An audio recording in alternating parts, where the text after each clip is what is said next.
আসসালামু আলাইকুম। মাত্র কিছুক্ষণ আগে আপনার এই দুর্ঘটনাটা ঘটে গেল। অলরেডি 12 জন আহত, আর অনেকে আহত হওয়ার সম্ভাবনা আছে।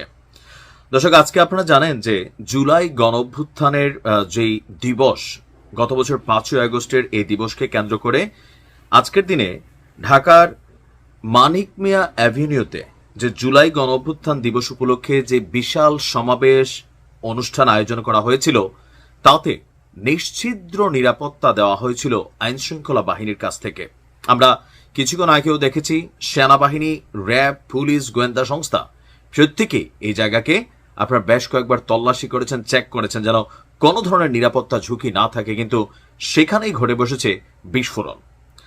অল্প কিছুক্ষণ পর, সম্ভবত আরো কয়েক ঘন্টা পর, আমাদের প্রধান উপদেষ্টা তিনি এখানে আসবেন, জুলাই ঘোষণাপত্র তিনি পাঠ করবেন, আরো রাষ্ট্রের প্রতিটি রাজনৈতিক দলের যারা মুখপাত্ররা আছেন তারাও কিন্তু সেখানে উপস্থিত থাকবেন। সো বুঝতেই পারছেন কতটুকু নিরাপত্তা ইস্যু আজকের এই অনুষ্ঠানটাতে কানেক্টেড। কিন্তু দুর্ঘটনা যেটা ঘটে গেছে, এটা হচ্ছে না এটাতে আওয়ামী লীগ ঘটাইছে এরকম না।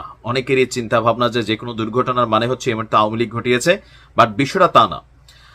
আপনার আয়োজিত অনুষ্ঠানের স্থলে হিউজ পরিমাণ সাউন্ড সিস্টেম কানেক্টেড করা হয়েছে, আর এই সাউন্ড সিস্টেমের মধ্যে অসংখ্য তার কানেক্টেড। এটা আপনারা জানেন যে এক স্পিকার টু যে সাউন্ড সিস্টেম, সেখানে তারের মাধ্যমে আপনার এই স্পিকারগুলি কানেক্টেড হয়। তো সেই স্পিকারের তারেই হঠাৎ করে আগুন ধরে গিয়েছে, আর সেই আগুন গিয়ে লেগেছে কোথায়? বেলুনে। তাৎক্ষণিকভাবে 12 জন সেই আগুনে আহত হয়েছে। মাত্র কিছুক্ষণ আগে এই ঘটনাটি ঘটল। এই সময় অনুষ্ঠান সঞ্চালক মাইক্রোফোনে সবাইকে শান্ত থাকার আহ্বান জানান এবং সাউন্ড সিস্টেমের যে স্পিকার বক্স আছে সেই স্পিকার বক্স থেকে দূরে সরে যাওয়ারও অনুরোধ করেন। আমরা যতটুকু জানতে পেরেছি, স্পিকারের তার থেকেই আগুনের উৎপত্তি আপনার হয়েছে, আর আয়োজকরা বিষয়টিকে খতিয়ে দেখছে। 2:25 আমাদের যেখানে আজকের এই প্রোগ্রাম, সেখানে শত শত মানুষ কিন্তু অলরেডি চলে এসেছে। বিভিন্ন রাজনৈতিক দলগুলোর বিভিন্ন শাখা তারা বক্তব্য দিচ্ছে, উৎসুক জনতা এখানে আসছে এই দিবসটাকে উদযাপন করতে। আর এরপর শত শত বেলুন আপনার দর্শকদের হাত থেকে উড়েছে।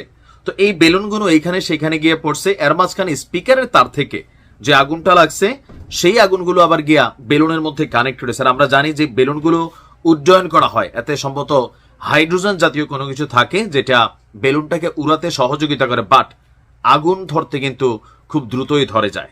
তো যাই হোক, অল্পতে আমার মনে হয় যে একটা বড় দুর্ঘটনার হাত থেকে রক্ষা পাওয়া গেছে। এই মুহূর্তে উচিত প্রত্যেকটা সাউন্ড সিস্টেম, যেহেতু এখানে একটা বিশাল লোক সমাবেশ ঘটবে, জনসমাবেশ ঘটবে, আরো অনেক কিছু কিন্তু ঘটতে পারে। সো সেফটি ইস্যুটা আরেকবার ক্রস চেক করে ফেলা ভালো।